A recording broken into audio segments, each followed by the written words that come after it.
आज हम बात करेंगे समाजवादी पार्टी की, जहां पर समाजवादी पार्टी के सांसद रामजी लाल सुमन ने राज्यसभा में राणा सांगा पर विवादित बयान दिया, जिस पर सियासी घमासान मच गया। बीजेपी नेताओं और राणा सांगा के वंशजों ने पलटवार किया। राजेंद्र राठौड़ ने कहा कि राजस्थान के गौरवशाली इतिहास को तोड़ा मरोड़ा जा रहा है। जो अकबर को महान कहते हैं, उनकी जितनी निंदा की जाए वो कम है। ऐसे शर्मनाक बयान के लिए सपा नेता को माफी मांगनी चाहिए।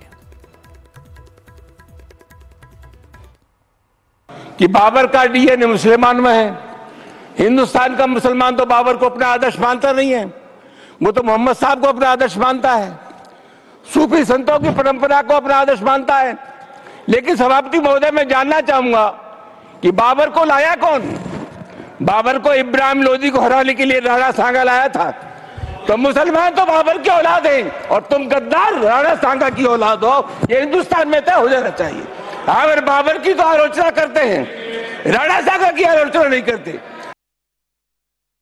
वो लोग भारत के इतिहास की समीक्षा करने वाले आने वाले आज नहीं 1000 साल तक जब कभी भी समीक्षा करेंगे तो कभी बाबर और सांगा दोनों को तुलना करके एक पलड़े में नहीं रख पाएंगे। महाराणा सांगा ने जो स्वतंत्रता की अलख जगाई थी, उसने भारत को गुलाम होने से तो बचाया ही था, लेकिन साथ साथ में भारत की संस्कृति को सनातन बनाए रखने में बहुत बड़ा योगदान किया था। कुछ तुच्छ बुद्धि और छोटे हृदय के लोग इस तरह के अपने जो है चर्चाएं करते हैं। मुझे लगता है कि इन चर्चाओं के लिए कोई गुंजाइश भी नहीं है।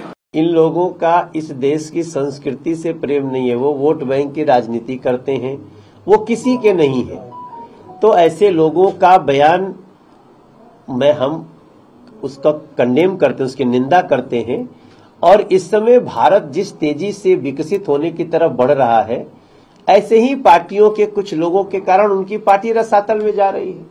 जो जन भावना को नहीं समझ पाया है, उसका पतन होना निश्चित है। इस तरह की बात करने वाले लोग, मैं मानता हूं कि वो देश के मित्र नहीं। तो चलिए अब बात औरंगजेब की, क्योंकि महाराष्ट्र में औरंगजेब की कब्र के बाद अब यूपी में सैयद सालार मसूद गाजी की दरगाह पर दंगल शुरू हो गया। गाजी महमूद गजनवी का सेनापति था। संभल में पहले गाजी मियां का मेला या फिर नेजा मेला पर रोक लगा दी गई। अब बहराइच और गाजीपुर में भी इस मेले पर रोक की मांग उठी है, जिसके बाद इस मेले को लेकर के तलवार लटक रही है। रिपोर्ट देखिए।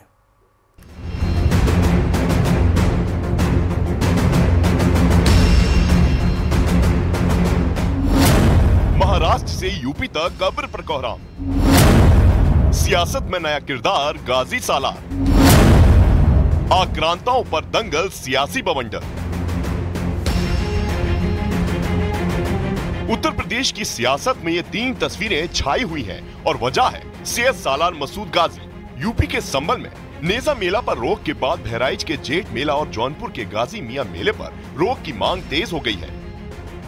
बहराइच में वीएचपी और हिंदू संगठन ने डीएम को ज्ञापन सौंपकर मेले पर रोक की मांग की। राष्ट्रीय धारक दल नाम के हिंदूवादी संगठन से जुड़े लोगों ने इसके लिए प्रदर्शन भी किया।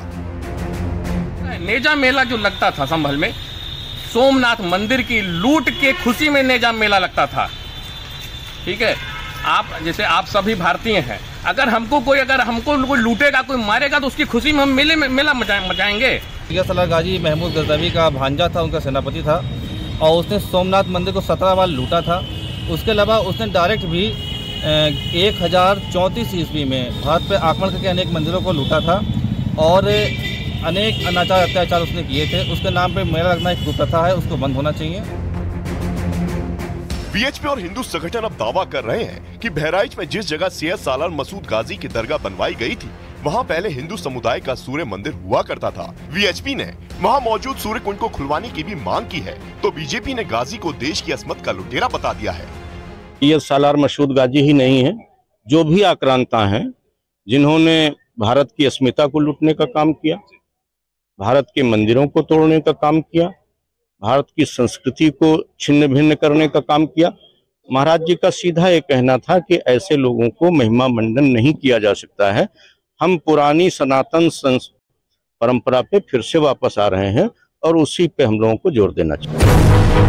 बहराइच में ही महमूद गजनवी के सेनापति रहे सैयद सालार मसूद गाजी को दफनाया गया था और इस जगह मजार बना दी गई थी, जहां सालों से मेले का आयोजन होता रहा है।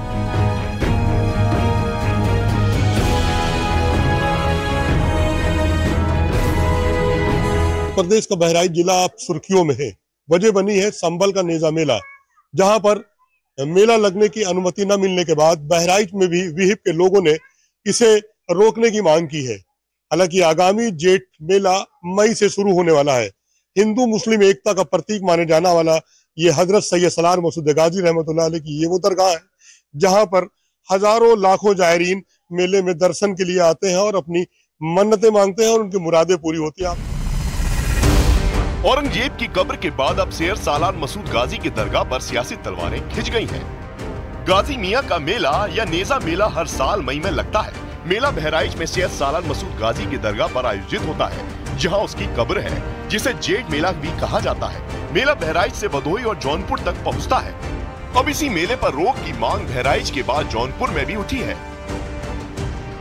जब भारत की सनातन संस्कृति और भारत की परंपरा का गुणगान दुनिया कर रही है, तब भारत के महापुरुषों के प्रति श्रद्धा और सम्मान का भाव हर नागरिक का दायित्व होना चाहिए। उन स्थितियों में किसी भी आक्रांता को महिमा मंडन नहीं करना चाहिए। एक पुलिस के ऑफिसर का वीडियो देखा, नहीं उन्हें लुटेरा था, तुम मेला नहीं लगाना। कैसे मालूम तुम कौन लुटेरा था? नहीं लुटेरा था, तुम नहीं लगाना।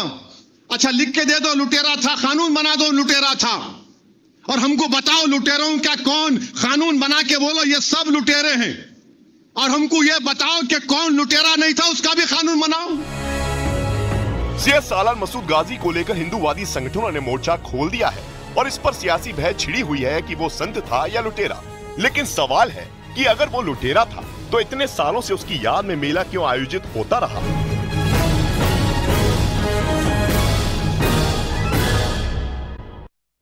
तो वहीं बात करेंगे आईपीएल की। साल 2008 तारीख 18 अप्रैल ये वो दिन था जब पूरे विश्व में फ्रेंचाइजी क्रिकेट की क्रांति की शुरुआत हुई। भले ही पहला टी20 विश्व कप 2007 में खेला गया, लेकिन टी20 फॉर्मेट को आईपीएल की शुरुआत होने के बाद एक अलग पहचान मिली और तब से लेकर आज तक आईपीएल में क्या बदला है, इस आईपीएल में क्या कुछ नया दिखने वाला है, कौन है सबसे कम उम्र का खिलाड़ी और पांड्या आखिरकार क्यों नहीं करेंगे मुंबई इंडियंस की तरफ से 23 मार्च को कप्तानी, किस टीम का कौन कप्तान है, यह भी देखिए इस खास रिपोर्ट में।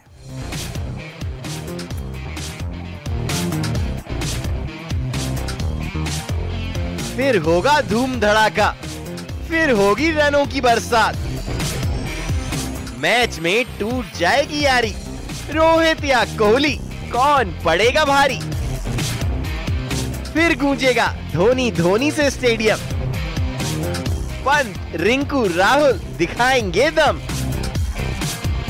जी हाँ, खिलाड़ी दम दिखाने के लिए तैयार है। आईपीएल के पहले मैच के लिए कोलकाता का ईडन गार्डन स्टेडियम भी तैयार है। बस इंतजार है उस पल का जब आगाज होगा। हर रोज किसी एक खिलाड़ी का राज होगा, वो सब होगा जो आप देखना चाहते हैं। लेकिन उससे पहले जान तो लीजिए कि आपके फेवरेट टीम के कप्तान कौन है, क्योंकि इस सीजन में कई टीमों के कप्तान बदल गए हैं। कोलकाता नाइट राइडर्स ने पिछला सीजन श्रेयस अय्यर की कप्तानी में खेला था। अब अजिंक्य रहाणे के हाथों में टीम की कमान है। दिल्ली कैपिटल्स के भी कप्तान बदल गए हैं।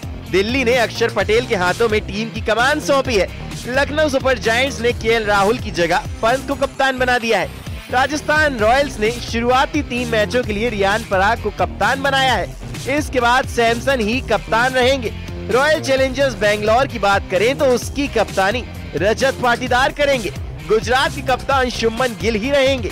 इसी तरह चेन्नई सुपर किंग्स के कप्तान ऋतुराज गायकवाड़ रहेंगे। सनराइजर्स हैदराबाद की कप्तानी पैट कमिंस के हाथों में होगी। मुंबई इंडियंस के कप्तान हार्दिक पांड्या ही रहेंगे। फ्रेंचाइजी ने पिछले सीजन में रोहित शर्मा को हटाकर पांड्या को कप्तान चुना था। पंजाब किंग्स ने भी कप्तान बदल दिया है। अब टीम की कमान श्रेयस अय्यर के हाथों में। पाटीदार की तरह अय्यर को भी बड़ी जिम्मेदारी मिली है। देख लीजिए इन चेहरों को, क्योंकि अब आपके चहेते खिलाड़ी किसी और टीम से खेलेंगे। वहीं रजत पाटीदार के बाद आईपीएल टूर्नामेंट में इंदौर के नाम एक और उपलब्धि जुड़ गई है। इंदौर के वेंकटेश अय्यर को कोलकाता नाइट राइडर्स का उप कप्तान बनाया गया है। इससे पहले इंदौर के रजत पाटीदार को आरसीबी के कप्तान की कमान सौंपी जा चुकी है। मेगा ऑक्शन में 23.75 करोड़ रुपए में बिके वेंकटेश अय्यर इस बार आईपीएल सीजन के दूसरे सबसे महंगे और केकेआर के सबसे महंगे खिलाड़ी है। Bureau report, news 18। तो चलिए इसी के साथ ही